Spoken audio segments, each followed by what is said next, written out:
Alright, hello everyone, it's Happy, and today we're going to be talking about the brand new Tier 10 collectible, which can be found in the Christmas globes. But before we start, don't forget to like, comment, and subscribe underneath this video. We're about to start, so grab a drink, as well as something to eat, and let's go! So starting off straight away, this is how the collectible looks in front of a medium tank at tier 10. Look, it's fully red from the front, and this is crazy. It has almost no weak points up close, and now we're going to be looking at it from the face of a chieftain. Again, you can only pen it at the very top, and even then everything else is super red. But this is only the front, so it almost has no weaknesses from the front.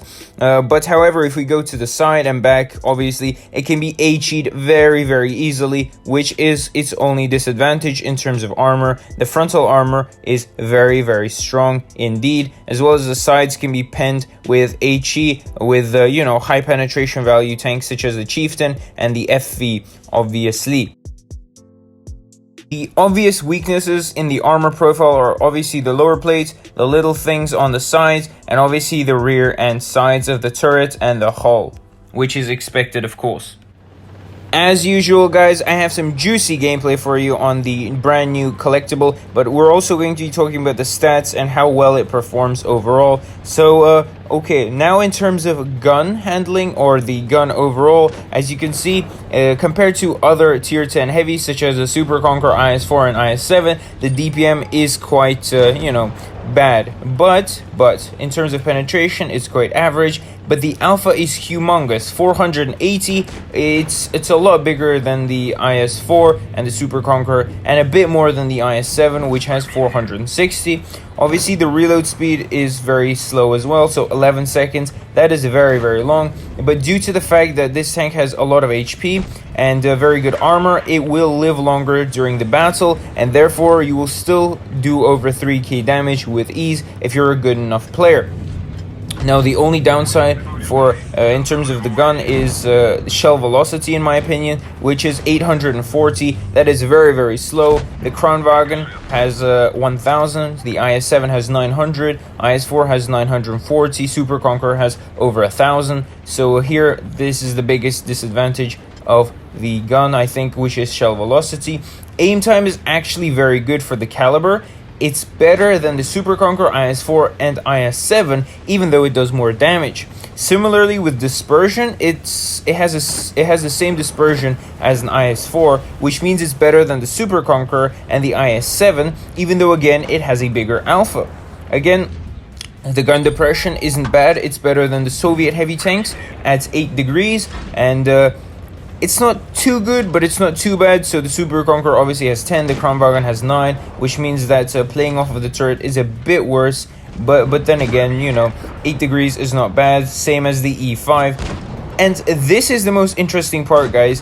It's speed. This thing flies 45 kilometers per hour at an engine power of 1100 is insane. This is better than the Super Conqueror, Kranwagen, IS-4, and IS-7. The IS-7 has a better, forward speed at 50 kilometers, but the engine power is also a bit bigger by 55. But then the power to weight ratio on the IS-7 is worse than on the AMX M4 MLE, and so you have more effective horsepower per ton on the French tank, which means that it's a lot faster than the other heavy tanks. And it takes off a lot quicker as well, which can be seen in the gameplay. You're just flying around in the map, even though you're an armored monster, which is very good. So overall, I have nothing to complain about this tank. This tank is crazy in terms of gun handling. It's very good. The alpha, etc. The only bad thing is shell velocity and DPM. Other than that, penetration, the alpha is very good. So overall, this tank is very good for what it is. Very well armored, very fast, and it packs a punch. So that means you will be doing good numbers. So good shots, good numbers with this tank, and it's a very good tank. I don't see any flaws with it. The only flaws would probably again be the fact that it can be HE to the side and rear, but you know, you're compensated by very good frontal armor. The turret has small hatches which can be, you know, penned, but then again you can obviously play hull down, and this tank would be a beast because you can't see the lower plate. And the turret is insanely armored, 400 plus, 300 plus millimeters, and only TDs with gold can pen. Even then, they will ricochet sometimes. So this tank is very, very good. But people trying to, you know, buy it at the Christmas event will struggle as usual, as every single year, because it's going to be very expensive for the first time. Obviously, if you look at the VK90 from last year's Christmas event, you can see that, you know, almost 10 months later, it came out very, very cheaply at 20k gold. So I suggest you guys wait for it instead to become a lot cheaper, because, you know, spending hundreds and hundreds of dollars on a tank that's going to devalue very quickly is, you know, is a bit of a waste in my opinion. But then again, if you really want to get this tank first and show off to your friends at school, I don't know, that's what some people do, I guess, then go ahead, be my guest. But you know, I would not spend a lot of money on this tank. That's just my opinion, because again, even though it does have everything you need, it doesn't stand out, and I don't think it's OP. It's not an OP tank. It's fairly well balanced, you know, because it doesn't stand out among other heavy tanks. I mean, the armor is good, but then again, it also has weak points in the armor.